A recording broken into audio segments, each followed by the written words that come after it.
操！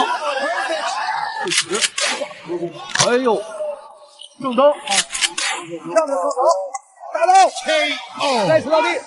中国小伙自学腿法点穴神功，直插对手肋骨，不管对手是谁，立马瘫软倒地，绝对挺不过一个回合。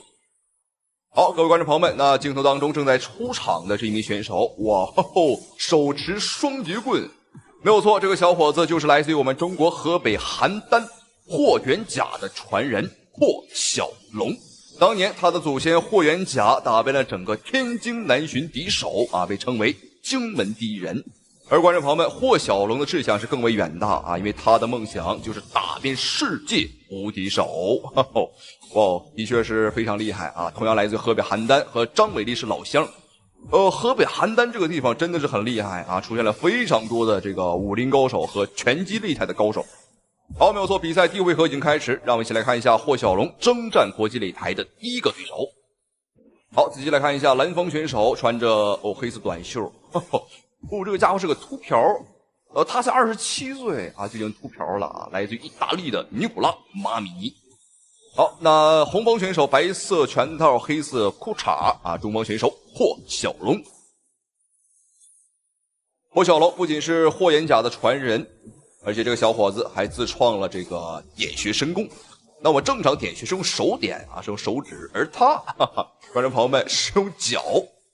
好，那具体怎么点啊？具体是怎么个点法？观众朋友们千万不要错过。不错了，两个人身高臂展都差不多，年龄上的对手大他3岁。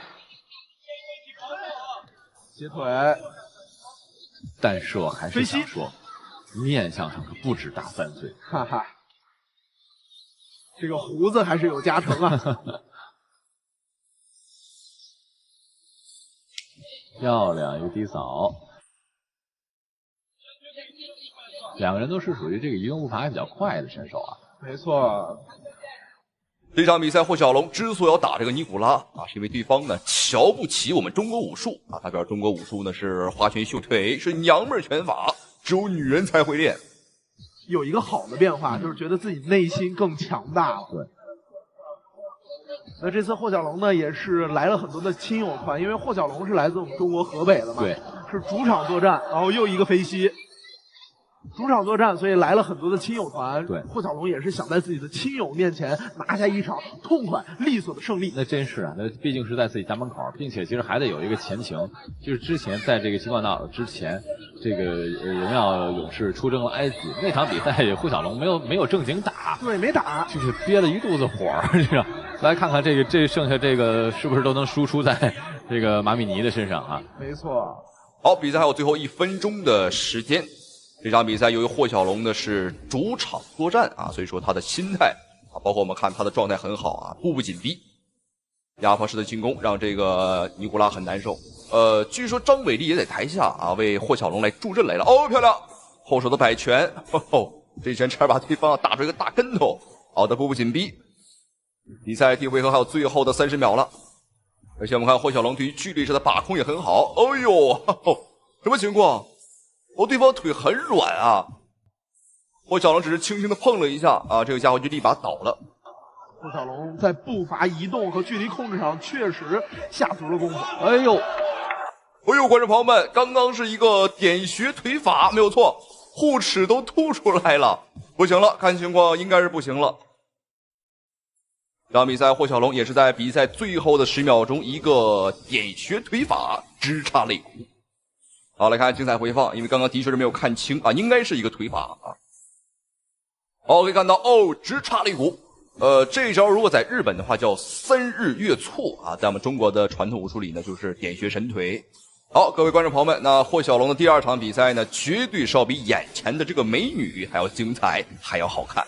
好，这场比赛霍小龙对手是来自于乌兹别克斯坦的一个退役特种兵乌斯曼。这场比赛的举办地点在我们中国合肥啊，所以说霍小龙呢依旧是主场作战啊。好，来看一下红方选手白色拳套金色战袍霍小龙，蓝方选手这个家伙一上来打得很凶，而且这个长胳膊长腿儿，他就是来自于乌兹别克斯坦的乌斯曼，也是霍小龙冲击19连胜焦点之战。对，比赛开始，我们可以看到现在双方选手还是比较谨慎啊，都没有贸然的这个做出密度很大的攻击。没错，两个人都是58公斤级自雏量级的选手，所以呢，体重来说都是比较轻的，非常轻巧，应该都比较灵活。霍小龙在征战这个崛起的战绩啊，现在是8战8胜，4 KO 对手，实力非常的强劲。那乌兹别克斯坦的乌斯曼呢，今天是首次来到崛起的擂台上，对，一个截腿摔啊。好，我们可以看到这个乌斯曼比赛开始呢，整体打法跟风格上是比较大胆的啊，进攻上也是打得比较凶。但是我们看霍小龙这边也是丝毫不手软，不客气啊，全力以赴也是我们待客之道。双方都是一个进攻型选手。乌斯曼一出前腿的时候，霍小龙非常快的反应过来就防守反击。跳后直拳击中，啊，很清晰的一个后直拳啊。这后直拳打到了乌斯曼的下巴。起来，很快读秒了。没事，起来，走走。没事啊，走走。可以坚持，下巴还是在坚持。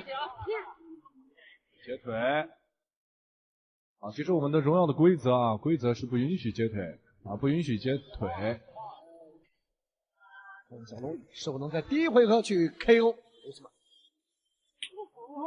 哇，很重的一个中扫腿啊！憋足了劲儿啊！对，这个时候跳着高扫，打到，再次落地。好，各位亲爱的观众朋友们，这个应该是结束了，因为我看他的坐姿啊，非常的娘啊，像个小娘们一样坐在了地上啊，瘫软倒地。好，各位观众朋友们，让我们一起来看一下霍小龙走进国际擂台的第3场比赛。这场比赛对于霍小龙来讲非常的重要啊，因为是他冲击21连胜的一场比赛。好，本场比赛的举办地点正在泰国曼谷，他的对手呢依旧是一个来自于哈萨克斯坦的选手啊，塞里克。好，没有错，比赛已经开始，来看一下红方选手金色战袍，来自于中国的小将霍小龙；蓝方选手红色裤衩，哈萨克斯坦的塞里克。这场比赛让我们一起来欣赏一下，看一下霍小龙能否还会继续用他的点穴神腿啊去 KO 对手。小龙 operating out of that southpaw stance, very strong when he lets his hands go. Very light on his feet. Slides away. Nice stiff right hand rather. He's got this high output style for Sirik as well as the same. He's got a beautiful leg kick. And look for him to switch stances as well. Throwing that push kick out, trying to keep War on the outside. That one hurt a bit. 哦呦，结束了，观众朋友们，又是一腿，又是一腿。这场比赛更快啊，仅用时不到1分钟，我们看裁判开始读秒了，应该是不行了。我们看对方的表情很痛苦啊，因为这个点穴腿呢是插到了对方的肋骨上，对方要么是岔气啊，要么就是这个肋骨被踢断了啊，非常的恐怖。我的天哪，我这个腿法的确是非常厉害啊，不愧是霍家传承人。好，让我们一起来看一下这个精彩回放究竟是怎么回事。可以看到还是一个腿法啊，还是他的没有错，他的左腿，打得很准啊，哇哦！不行了啊！对方瞬间就是很痛苦。好，再次恭喜霍小龙。那同时也非常感谢屏幕前您的收看与支持。好了，咱们下期视频再见。给我瞄准了打！视频中红色短裤的选手正是世界冠军佩查差，此人心狠手辣，从不留情，只要被他抓到机会，那他的对手绝对是必死无疑。那到现在啊，他已经拿下了183胜的恐怖战绩，让众多选手都闻风丧胆。那不过啊，这次他的对手却是一名20岁的年轻小伙子魏子钦。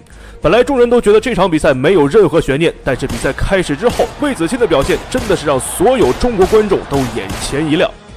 那好的，现在比赛已经正式开始了。蓝方选手橙色短裤的就是咱们的中国小将魏子钦，那另一边红方选手，正在被打的这个就是泰国的悍将佩查差。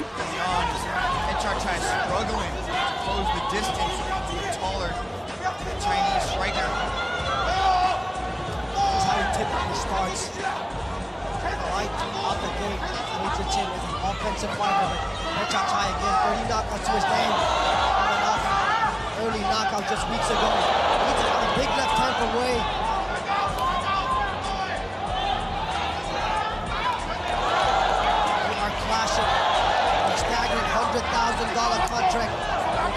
exclusive ticket to the world's most prestigious stage match and championship. But you gotta show dominance. You really have to come out here when the bright lights are on and put on the performance of a lifetime. Look at a three-punch combination from Reyes that gets out of the way of the oncoming counter shots coming up from Petrarchy. Left hand is landing clean for Ray. Like I was mixing up. The right kick as well. And what a knee to the head by Wei Ziqin. 好的，我们看到魏子钦一拳下去，佩查柴直接栽了一个大跟头啊！现在裁判读秒，这个佩查柴非常的不服，他觉得自己一个老将怎么能败在咱们中国小伙的手里呢？而且年仅20岁啊，自己肯定不会这样。所以说现在这个佩查柴也是倍加小心。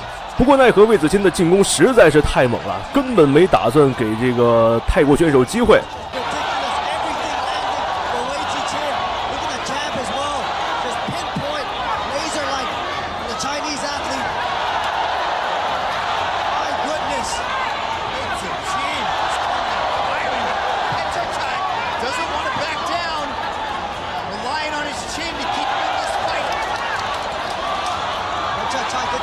It's going to be his biggest strengths. He'll need to survive this first round. It has been all Wei Ziqin. Another left and a right landing. Petrarchy has eaten some big shots. The thought of that $100,000 contract has to be keeping on his feet, Scotty. But he has taken a beating here in the first round. Angles, lateral movement very sharp, and the countering as well. The eyes of Wei Ziqin are just on point.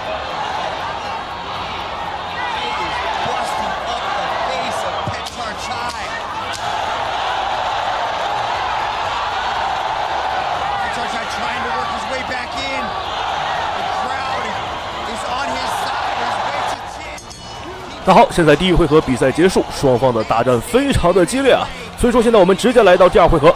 第二回合开始之后，这个佩查柴非常的不服气啊，打算先下手为强，率先进攻魏子钦。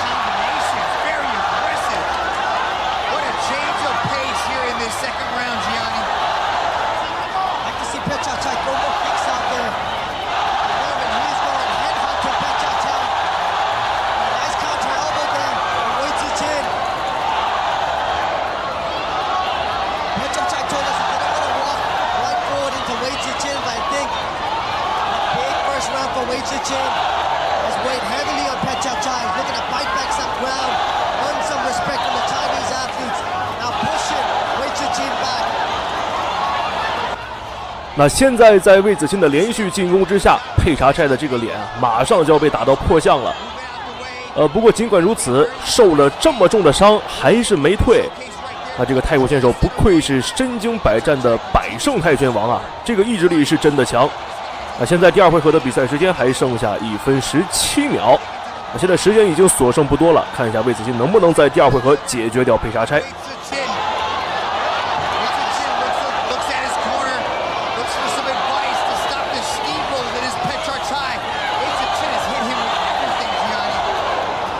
Talk about the hunger, the desire. How bad do you want it? How bad do you want that pot of gold at the end of the rainbow? And Petrarchy showing us that determination, the pushback. Very talented Wei Ziqin. The first round obviously went to Wei Ziqin 10-8 after the 8 count was initiated by Petrarchy. Can Petrarchy work his way back into this fight as he continues to push forward? Beautiful jabs thrown by Wei. Intercepting shots. And Wei Ziqin trying to stop that forward momentum of Petrarchy, but he's like a zombie in there, just walking forward on Wei. You see Wei there shaking out the hands, a little bit of fatigue starting to show. Just a punching Petrarchy.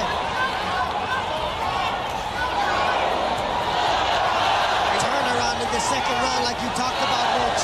Yeah, Petrarchai working his way 那好，现在第2回合的比赛也已经结束了，双方的这个战斗啊，已经是魏子钦的优势越来越大。佩查差这个时候已经被打到不行了，但是依旧坚持到了第3个回合，身负重伤啊，但是依旧勇猛。魏子钦这个时候还是要小心一些啊。Petrarchai catches the push kick and attack. Both men battling for the opportunity of a lifetime. A ticket into the Big Show 1 Championship. $100,000 contract. The best performance here on One Friday Fights. Petrarchai attacks the body once more. Petrarchai says he wants nothing more than to make his way into the Big Show 1 Championship and fight the very best in the world. It's a chin. Utilizing such good straight line weapons, Gianni, just picking Petrarchai as he's trying to walk into these shots. Big roundhouse to the body. More of this, Mitch. Close the door. Wei Chin, because at the moment, Wei Chin is much faster on the feet. Petrarchai needs his long-range, mid-range weapons. Try to slow down Wei Chin. Nice right body kick there. 那现在最后一个回合，时间还剩下最后的1分半了。这个之后，我们看这个佩查差的脸已经被打得完全不成人样了，用血洗面完全不为过。那现在看这个佩查差的脸啊，真的是有点恐怖了。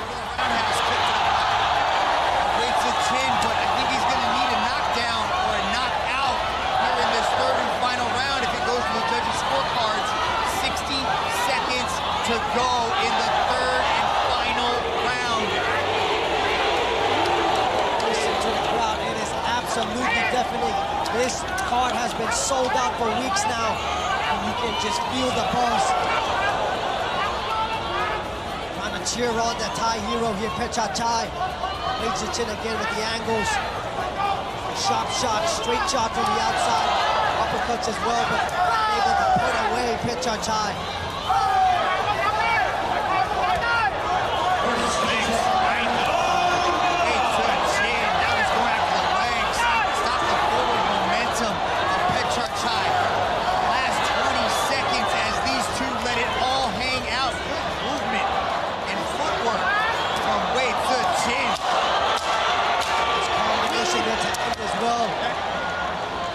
Impressed by the accuracy and movement of Wei Chin, equally the toughness and grit of Petrarchai.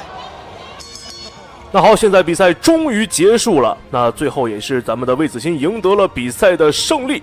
那确实没有想到啊，这个佩查差是真的扛打，被打成这样都没有认输。那不过最后还是要恭喜魏子钦获得了本场比赛的胜利。那大家觉得魏子钦打得怎么样呢？欢迎在评论区留言和讨论。那本期视频到此结束，观众朋友们，让我们下一期再见。哎呦，打开了，这口子开得很大。对，这保证是你见过国际拳坛中最惨烈的一场比赛。中国选手的额头被打出一道犹如刀劈般的伤口，然而他却是一脸的从容，仿佛事不关己，宛如是仅仅被擦破皮了一般。他便是我国猛将宋亚东，一个从不认输的中国巨星。16岁便步入职业拳坛，凭借其异于常人的终结能力，让他在国际擂台混得风生水起。然而他本场比赛的对手却来势汹汹，他便是拥有着数十年柔术经验的日本空手道武术大师艾德加。废话少说，我们看到两人的比赛已经开始。红方选手便是我国悍将宋亚东，蓝方选手则是空手道兼柔术大师的艾德加。可以看到，比赛虽然才刚刚开始，对手便展现出了极强的进攻欲望，仿佛吃定了宋亚东一般。但宋亚东的实力同样不容小觑，这场比赛对于两人来说也注定是一场死战。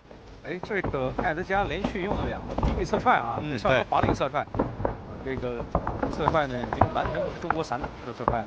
对，他俩刚才上场的时候给我感觉这俩人的个头体格宋亚东比对手小一号，但是宋亚东边更宽一点感觉。哇，漂亮！宋亚东刚刚这高手不是有其他的这种身体的这种动作配合啊，对。对，技高手啊，识大体是。刚刚我们提到宋亚东是为了备战这次比赛去美国高水平的拳馆。宋亚东主动发起进攻，瞬间逼近对手内围。不过对手的反应非常快，看得出来，此人绝对是有备而来。即便赛前说出如此狂言，但到了擂台上也依旧是十分的谨慎。看来这场比赛他的意图也十分明显，就是要将比赛拖入到后面的回合里，应该是想要先试探一番。宋亚东现在变化更多了啊！对对对，这个感觉啊，是一个身上有一种这个老选手的味道了。嗯，对。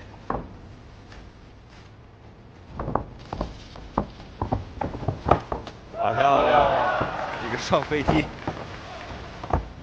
你看宋亚东也在瞄着对手啊。对，这个对手被这种追的感觉很难受，后手也有压力。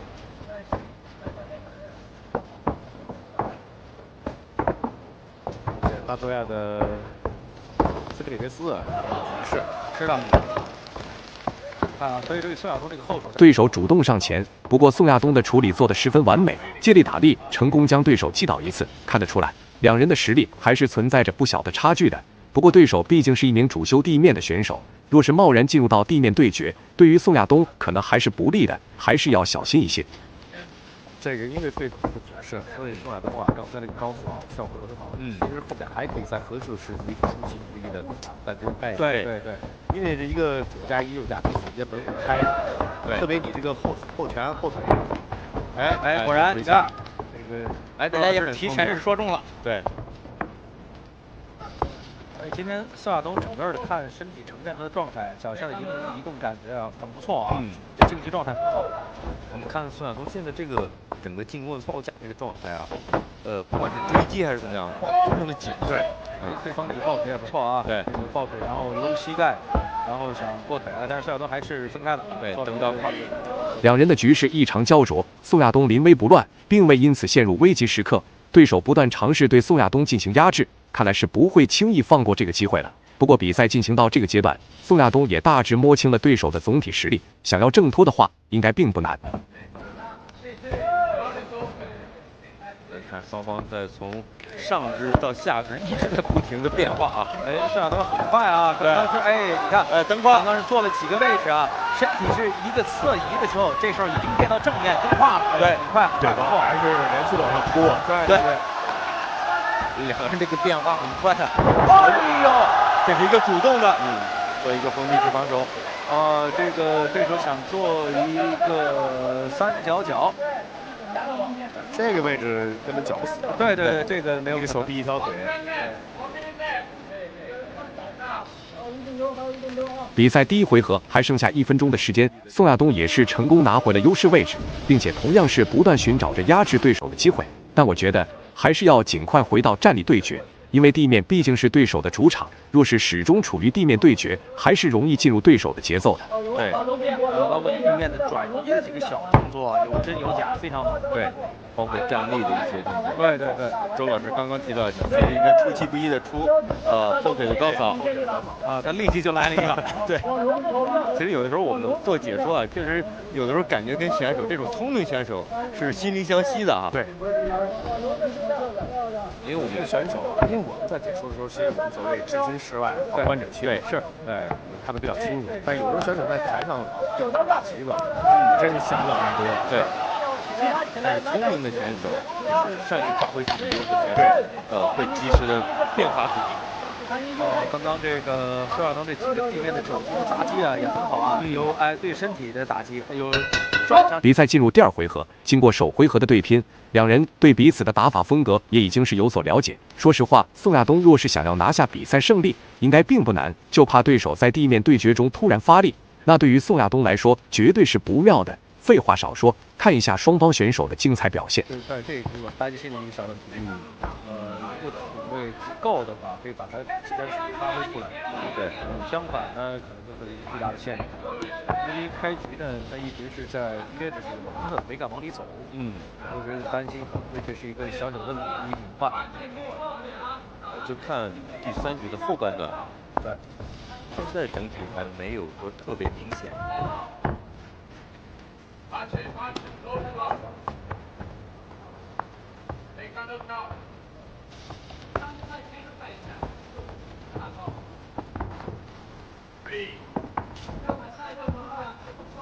看得出来，对手的进攻欲望依旧是十分的强烈。虽说两人的实力还是存在着不小的差距，但由于第一回合的对拼，宋亚东也消耗了不小的体能，这回合再想终结对手应该是比较困难了。不过好在目前也是手握大量点数的领先，只要能够将比赛拖入到判定回合，还是有很大希望能拿下比赛胜利的。关键是第2局这个地面消耗太大，对，但是埃德加从移动上来说，似乎体能储备更好一些。对。其实论年龄啊，两个一个22，一个24，正是这个刚打10年黄金年，对。身体状态包括这种竞技状态都是最好的年龄段。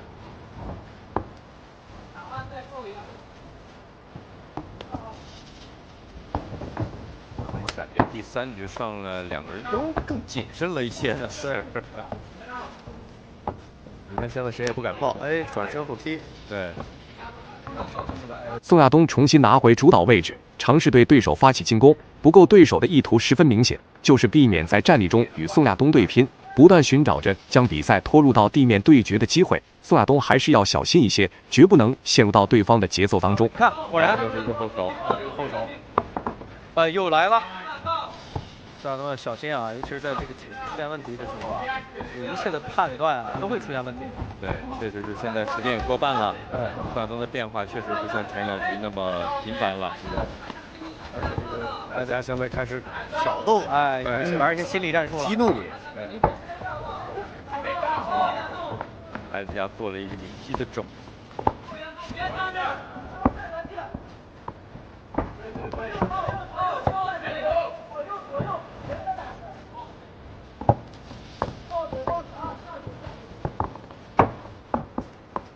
3局两个人到现在为止，对手的进攻欲望极其强烈。不过宋亚东的处理也同样是十分的出色，即便在体能上出现了问题，但其强大的武术底蕴也为其增添了不小的信心。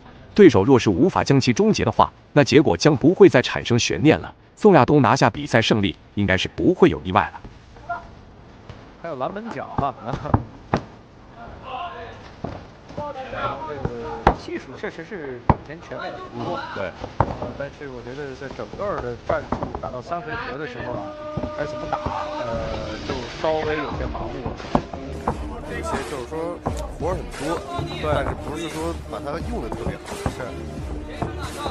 越在这种体力下降的时候，越要把每个动作的质量做好。对，珍惜每一次机会，有效。对，其实像刚才那双飞踢意义就不大。对，意义不大。好，漂亮！终于来一次下肩抱腿。埃德加反应也很快，顶膝。比赛还剩下最后1分钟的时间，两人的对局依旧是十分的焦灼。对手不断寻找着进攻的机会，还是想要将宋亚东给终结。不过宋亚东的状态保持得非常不错，若仅仅是抵挡对手的进攻，还是绰绰有余的。时机还是非常好，但是动作本身的准确性往前推送的这个力度就远远不够了。对，尤其是到了他抱腿以后，再做2次发力的时候，对方做了一个转身腿啊，哇，漂亮！所以就是所有的这种技术动作和时机都是应该在这种有合适的体能储备的情况下才能支撑做出来。对。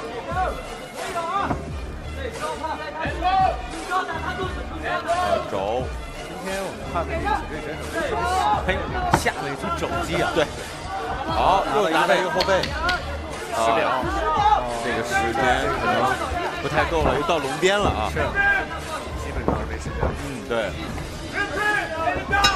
结束了，最终是并没有出现 KO 的场面，宋亚东理所当然成功拿下比赛胜利，这个表现不得不说实在太精彩了，让我们恭喜宋亚东。那么本期视频到这里就结束了，观众朋友们，我们下期再见。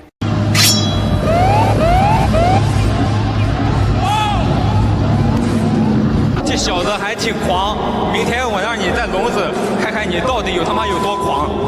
이 새끼 오늘 실개체부터 저를 깔보는 듯한 저 거만한 저 눈이 정말 마음에 안 들었습니다. 제가 내일 저 눈 착하게 만들어서 중국으로 돌려보내겠습니다. 本场比赛是为你带来一场非常精彩的中韩对决。视频中正在出场的选手便是我们的抗日小将冯天浩，只不过这一次他不抗日了，改为抗韩了，因为这个小泡菜实在是太嚣张了。我们的蝰蛇冯天浩此次也是不远万里来到韩国，表示要亲手教训一下这个嚣张泡菜。对手是来自韩国的本土拳王，消防员出身，实力同样是不容小觑。生涯战绩27战23胜，其中包含15场 KO， 是一名实力与耐力并存的选手。他最善用的招数便是将对手的体能耗尽，随后将其终结，并且他也在赛前表示，这场比赛就是要折磨冯天浩10分钟，让他再也见不到明天的太阳。那么接下来我们也是废话少说，直接进入比赛。身穿绿色短裤便是冯天浩，黑色短裤嚣张泡菜。看一下双方选手的精彩表现。 윤방관 블랙. 자, 복사 크린입니다. 초반부터 좋습니다. 자, 레그킥으로 데미지를 살짝 넣어봤던 윤방관 윤호영. 자, 조심해야 됩니다. 엄청난 타격을 장착하고 있는 복사 선수거든요. 팔을 한번 털어보는 윤방관. 자, 팔을 걸어주고 있습니다. 윤방관.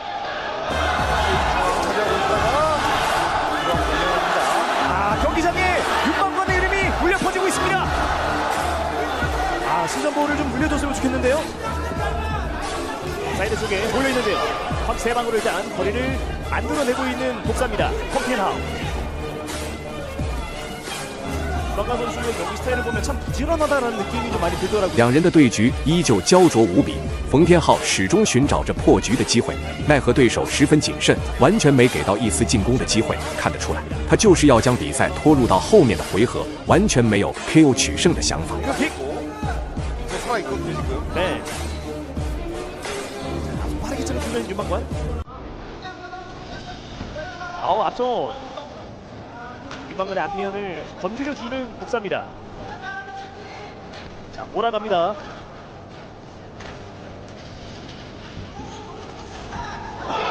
원투 찔러주는 복사 펑티엔하우. 앞으로 놓고 있는 복사 윤방관입니다. 자, 아직까지 합니다. 앞으로 빠르게 찔러주는 복사.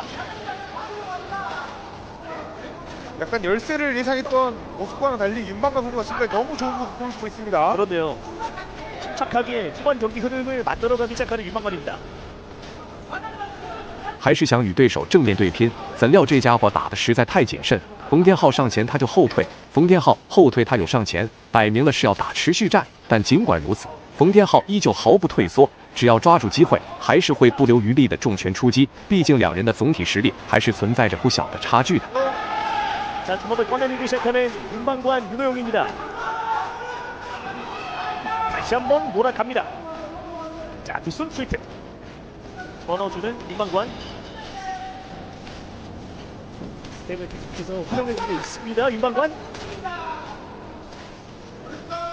지금까지 케이크 중앙 잘 잡고 압박 잘해주고 있습니다. 일관된 패턴으로 지금 경기 초반 흐름을 만들어내고 있는 복사 펑티엔하우 선수거든요. 네, 아직까지 크게 재미를 못 보고 있습니다. 저 스타일이 읽히고 있어요. 들어오는 타이밍이. 이번에도 살짝 소리가 납니다. 윤방관의 레그킥. 不得不说，对手的打法实在是太谨慎了，哪怕放过进攻的机会，也要避免正面交战。总体来说，冯天浩打的还是非常难受的，毕竟他是一名以进攻而闻名的选手，对手始终避而不战。 对他的节奏还是有着不小的影响。 나드 사이로 뚫고 들어가는 윤방관의 앞손입니다. 네, 저렇게 적중할수록 자신감이 올라가고 자신감이 올라가면 적중률도 또 같이 올라가거든요, 선수들이. 블랙컴뱃에서 과연 이 중국 선수들이 분위기를 적응을 할지도 기대가 되는데 이번에도 날카로운 앞손을 보여주는 윤방관입니다. 아우 펀치 회피. 자, 사이드로 사각으로 빠져주는 것도 좋고요, 윤방관. 예. 직선으로만 빠지지 않고 있기 때문에 펑티엔하우 선수가 직선으로 밀고 들어와도 공격이 잘 안 맞습니다. 일관된 패턴을 지금 계속해서 꺼내들고 있는 독사 펑티엔하우 선수입니다. 네, 이때 윤방관 선수가 흔들리지 않고 욕심부리지 않아요. 比赛第一回合还剩下1分钟的时间，两人的对局依旧处在十分焦灼的位置。然而，这都是因为对手实在太过谨慎，即便冯天浩始终不停地寻找着正面对拼的机会。 奈何对手根本就没有这个想法，想要分出胜负，也只能看后面回合两人的表现了。 앞손 얼굴에 적중시킵니다. 자, 사실 이렇게 1라운드 마무리 지어도 되거든요. 킥 동시에 펀치 한타 또 한 번 꺼내들고 있는 독사 펑티엔하우. 야, 지금 앞손 잽으로 재미를 쏠쏠 만들어내고 있는 윤방관이거든요.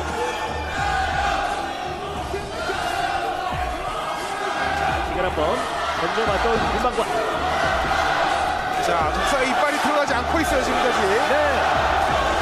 앞손으로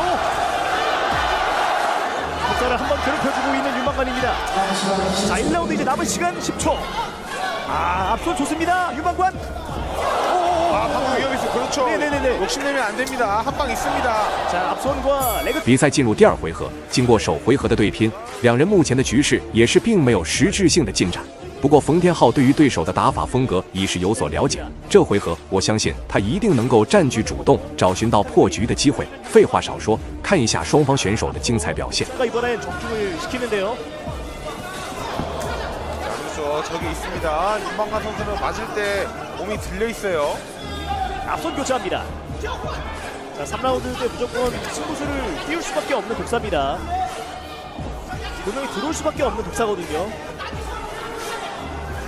자, 이번에 독사가 중앙을 먹고 있습니다. 하지만 3라운드 와서도 스텝을 안 쉬고 있는 윤방관. 예. 그렇죠. 다리가 살아있기 때문에 맞출 수가 없거든요. 대부분의 선수들이 펀치를 주먹으로 맞춘다고 생각하지만 다리가 훨씬 더 많은 비율을 차지하거든요. 可以看到，冯天浩的进攻欲望依旧是十分的强烈，只要对手露出破绽，必定主动上前。不过对手的目的也不难猜测，就是完全没有 KO 获胜的想法，就是打定主意要与冯天浩打持久战。而这对于冯天浩来说，也是一个不小的挑战。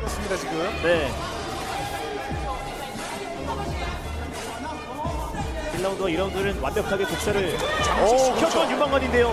저런 거 조심해야 되거든요. 자, 3라운드도 스텝을 활용해주면서 앞손을 섞어주면서 독사를 괴롭혀주고 있는 윤방관입니다. 자, 타이밍 잡아갑니다. 오, 찰싹 들어가는데요. 다키기치 바닥으로 빠르게 오뚜기처럼 일어나는 윤방관입니다. 사실 선수들의 이런 카디오를 보면은 얼마나 이번 시합을 열심히 준비했는지 알 수 있습니다. 윤방관 선수 방금 일어나는 동작에서 체력이 하나도 빠져있지 않기 때문에 冯天浩不断寻找着给对手施加压力的机会，对手眼见冯天浩的进攻欲望实在太过强烈，也是不断保持着两人之间的安全距离，完全不给冯天浩一点机会。但总体来说，冯天浩目前还是占据着优势的，想要拿下比赛胜利，应该还是没什么问题的。 이번에도 묵직하고 날카로운 윤방관 선수의 앞손이 3라운드에 또 한 번 빛을 발하기 시작합니다. 자, 오히려 끌어들입니다. 이제는 압박하다가 지금 끌어들여요. 앞다리 공략. 자, 이번에도 앞손 스텝으로 피해주는 윤방관 선수고요. 자, 방금처럼 멈추다면 안 되거든요. 타이밍 잡아가면서 뒷손 한번 찍어줍니다.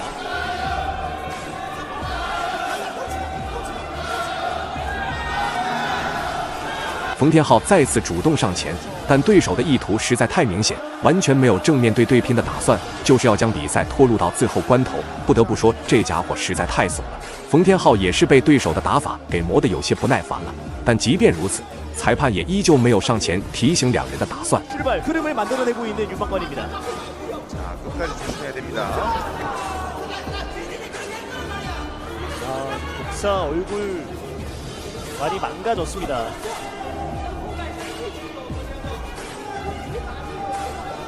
앞선 견제 윤방관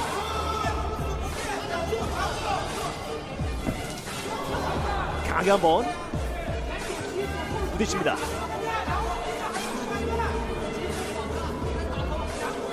실이 윤방관 선수가 그러니까 본인이 어떻게 하면 이길 수 있는지 영리하게 자신의 경기를 또 완성할 수 있는 선수구나라는 걸 다시 한번 좀 새삼스레 느끼게 됩니다. 네, 독사 선수는 比赛还剩下最后1分钟的时间，实际上比赛至此，冯天浩已经能够锁定比赛胜利了。但从本场比赛裁判的表现来看，对手与裁判的关系应该是不难猜测了。所以说，只要没产生 KO， 冯天浩的胜局就不准确，还是要小心为上。 남은 시간은 45초.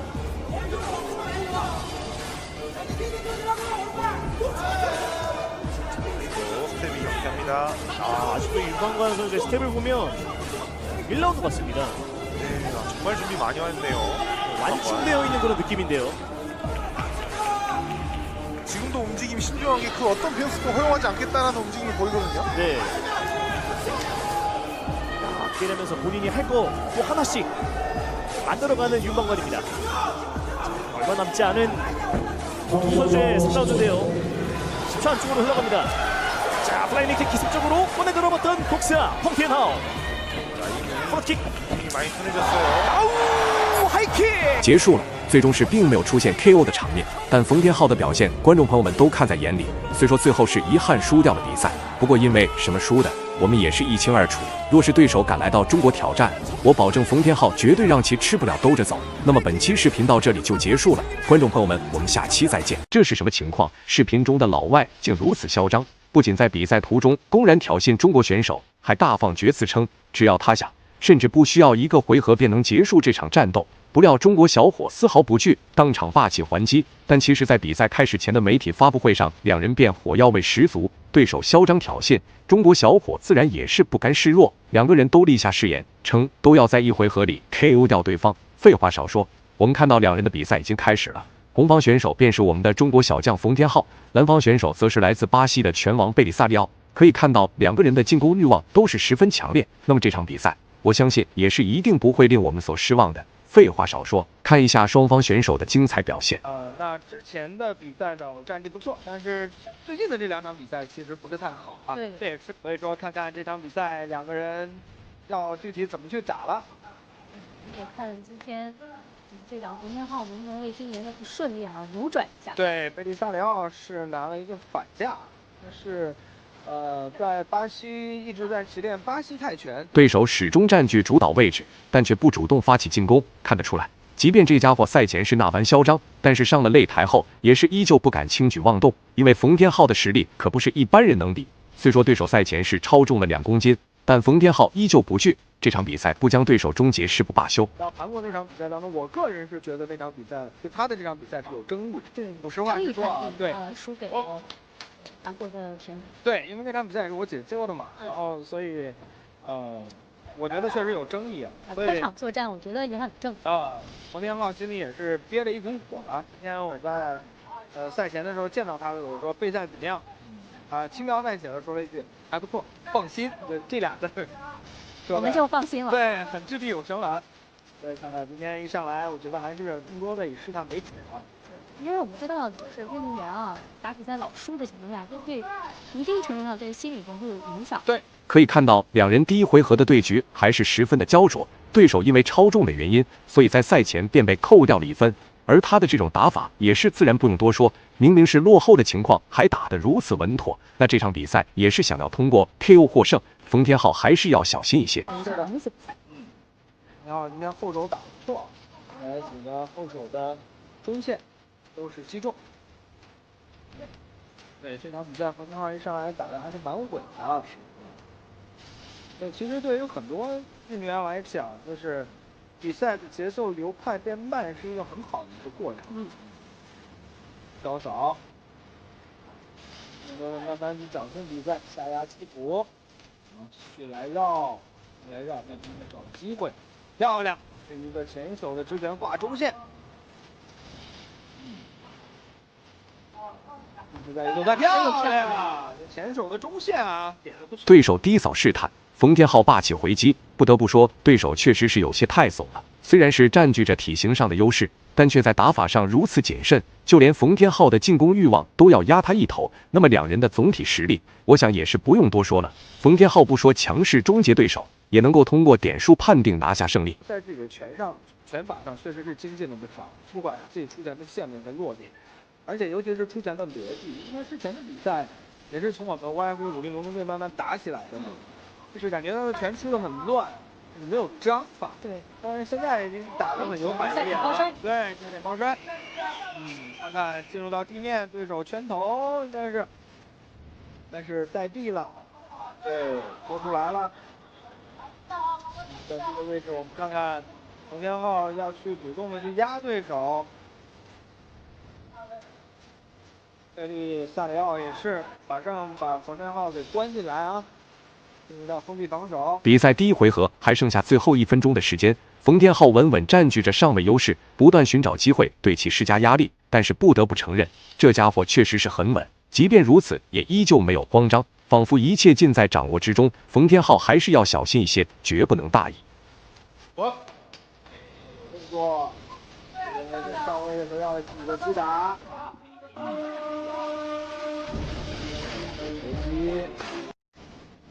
一点一点的往前推，击斧打肋部。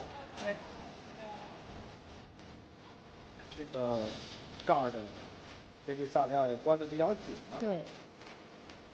所以冯天浩也现在不用着急去改变自己的把位了，往前可以推一推，顶一顶对手。还有10秒钟，对，最后这一点时间抢的压制啊，我觉得他做的其实还不错，实际上能够压制对手。对他这个前挂的这个比赛进入第2回合，经过首回合的对拼，冯天浩理所当然占据了绝对性的优势。这一回合自然也是不用着急，只要小心不被对手终结，那胜利自然而然是会落到他的手里。但是没想到，即便如此，对手依旧不肯主动进攻，要么是憋着大招，要么是实力不足。冯天浩拿下比赛胜利还是十分有希望的。直后直，前板后直，还是给自己带了不少的利好啊！在打直线的时候。还是在移动端慢慢的去找机会，依然打得很耐心啊。两个人身高上是差了8公分，臂展上是差了0分。高扫，前线的移动，再去逮机会。但他其实还是有能够去压一压对手力在的。冯天浩再次主动出击，抓机会能力非常强，只要对手给到机会，冯天浩是绝对不会放过的。不得不说，我们也确实是猜不透对手的想法。若是继续如此的话，那他可能真就要失去比赛胜利了。不过我猜测，他可能从最开始就没想过能赢，如此打法也是不想让自己挨那么多的揍罢了。我觉得这会儿也是在尝试更多的打法。是。反下放回来，很漂亮。是。后手打突击的能力也不错。这也是他一贯的习惯性打法啊。全换腿的过程被对手起腿的时候踢到了裆部，这一下迎上去了，不轻了。但是感觉应该问题不大，那缓一缓。根据我们的比赛规则呢，最多有5分钟的时间可以去休息调整。去到比赛当中。比赛重新开始，对手不讲武德，那冯天浩自然也是不能惯着他的。看得出来，不管是气势上还是节奏打法上，冯天浩都产生了明显的变化，摆明了是要开始发力了。不说将对手彻底终结，那也绝对给对手累一身汗。封闭防守里，还有3分钟的时间，马上从这个盖的里面出来，洗澡。再给一个。这里萨雷奥并没有想要站起来的意思啊。还是要小心。对。这里萨里奥的这个蹬腿啊。刚一顿乱蹬。毕竟我们见过很多次啊，就这种上蹬的过程当中，只要吃正部位，比如说对方下巴了，对，人就晕了。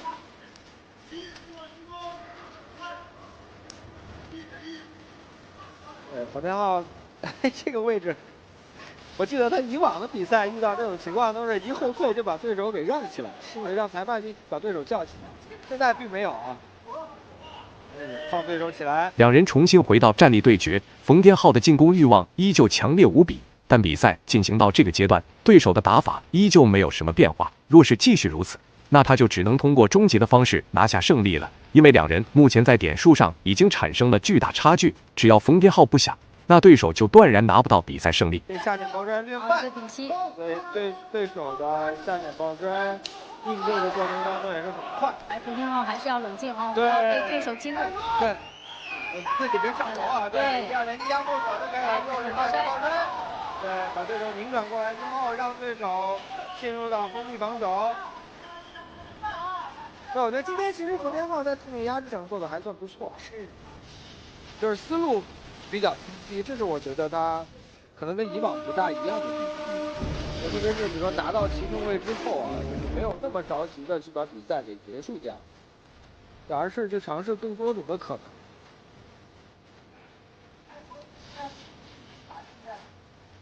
在这个位置可以看到，两人的对局依旧焦灼无比，比赛时间也仅剩下最后的1分钟。但尽管如此，冯天浩依旧占据着优势位置。那这样的话，我想比赛结果应该是能够确定了。对手此时再想扭转局势，那是断然没可能了。打头，打肋部，连续的拿自己的小幅度进攻了。他现在其实想把头，对，他把头抽出来也不太容易啊。贝利萨里奥的控制能力还是不错，但是是在下位啊。这样对于冯天浩来说，拿头顶住对手的头，然后一点一点的去激活，打头找这个位置，这是激活，最后的15秒钟。估计两个人应该可以这个把位来度过。是的，对，连续的打肋部，所以这个把位谁的比赛结束了。最终虽然是并没有出现 KO 的场面，但冯天浩的表现大家都看在眼里，最终也是理所当然拿下比赛胜利，让我们恭喜冯天浩。那么本期视频到这里就结束了，观众朋友们，我们下期再见。16岁中国男高中生勇闯职业拳坛，接连神龙摆尾，将日本选手踢到找不到北，彻底惊呆现场观众裁判。我们注意看视频中正在出场的这名选手，便是本场比赛我们的中方选手。他有一个非常好听的名字，他就叫郝帅，年仅16岁便已经步入职业拳坛，生涯战绩7战全胜7场 KO， 也被称之为邱建良的接班人。不过他本场比赛的对手来头同样不小。他便是日本拳坛老将鹤池江大，实力同样十分的强悍，生涯战绩也达到了惊人的37战35胜，其中包含21场终结。同样是一名十分擅长 KO 的选手，赛前更是大放狂言称说我们中国选手的实力太弱小，还表示中国人都是东亚病夫，根本不配与他一起参加比赛。那么接下来就让我们直接进入比赛，看一下郝帅这场比赛是如何用自己的拳头教训这名嚣张的小日本子。废话少说，红方选手郝帅，蓝方选手鹤池江大，看一下双方选手的精彩表现。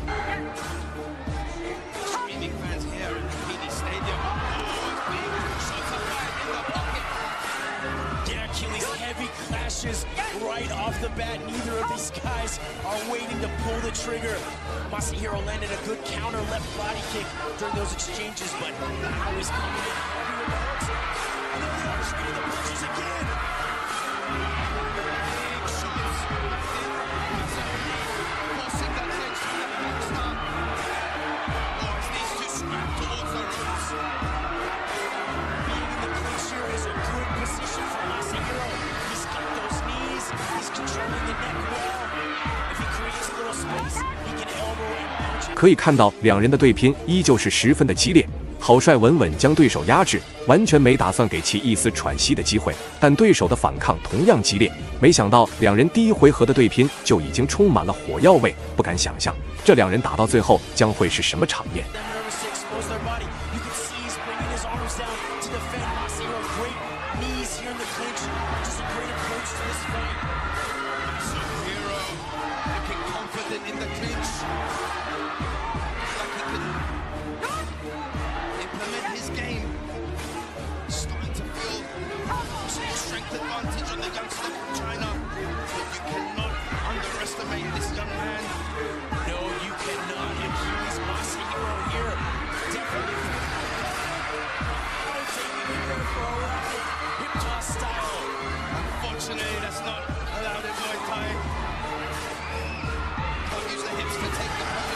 比赛第一回合还剩下1分钟的时间，可以看到两人的对局可以说是异常的焦灼，不断的角色互换。但总体来说，郝帅还是占据着优势的，毕竟初生牛犊不怕虎。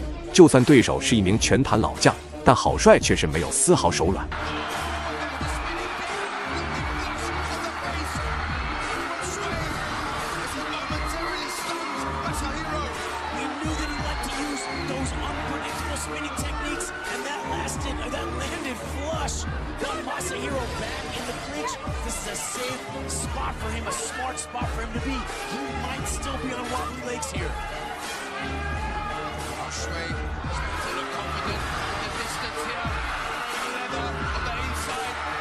Masahiro now to close in for the clinch. He goes back to work on the body of Shui. very effective.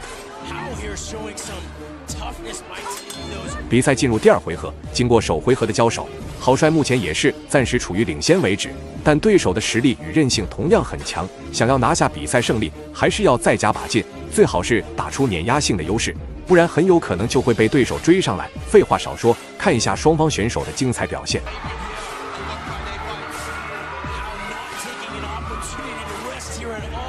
Pushing just as hard at the beginning of this second round.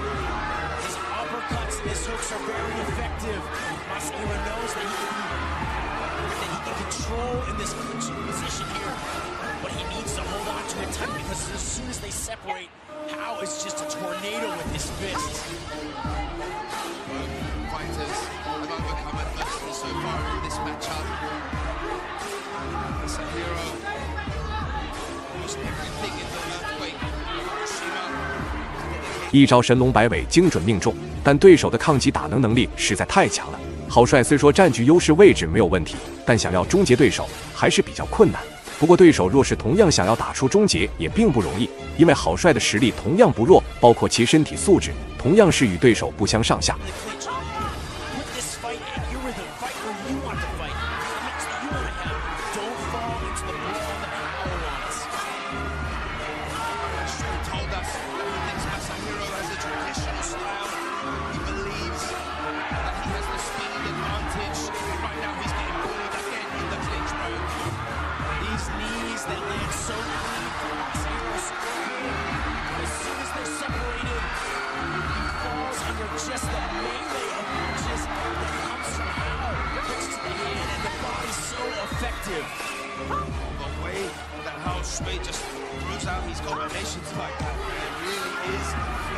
不得不说，郝帅的打法实在是太灵动了。不仅是邱建良的成名绝技，就连卡利米安的转身边拳，他都能够灵活运用，并且两人的对拼也始终是十分的激烈。看得出来，不管是郝帅还是对手，都压根没有依靠点数取胜的想法。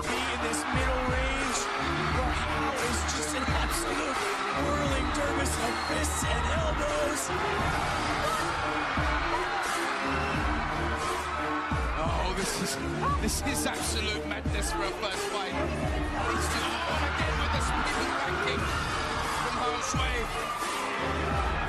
No, Masahiro's got to be feeling down the body right.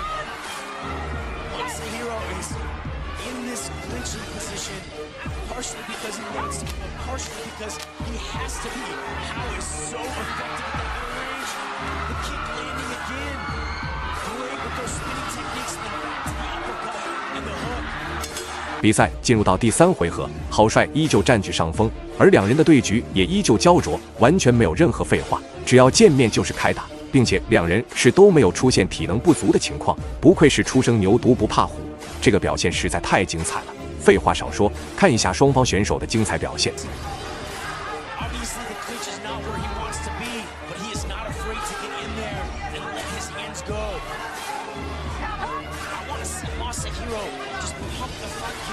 Use the lead leg mid kick, control that range better, but it's so hard. Hao is very explosive. His timing is really good.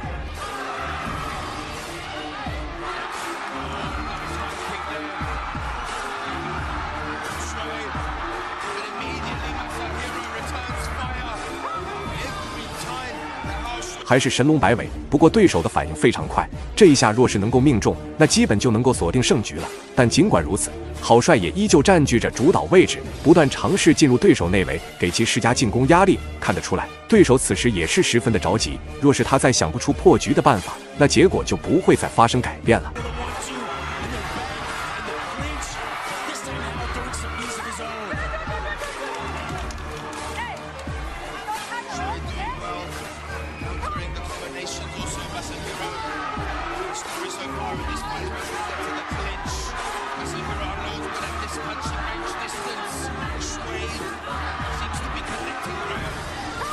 Effective with that corkscrew right hand, just getting over the guard, follows with the left. They're back here in the clinch, but Masahiro has taken a lot of damage in that middle range and that punching range to the body and the head. It gets exhausting. You start to make mistakes. Leaping inside 比赛还剩下最后1分钟的时间，两人的对局依旧焦灼，郝帅依旧处于领先。接下来只要稳住心态，保证体能，就绝对能够拿下比赛胜利了。一定要格外谨慎，因为处于落后位置的对手一定会想尽办法打出 KO。郝帅只要能撑过去，就必然会拿下比赛胜利。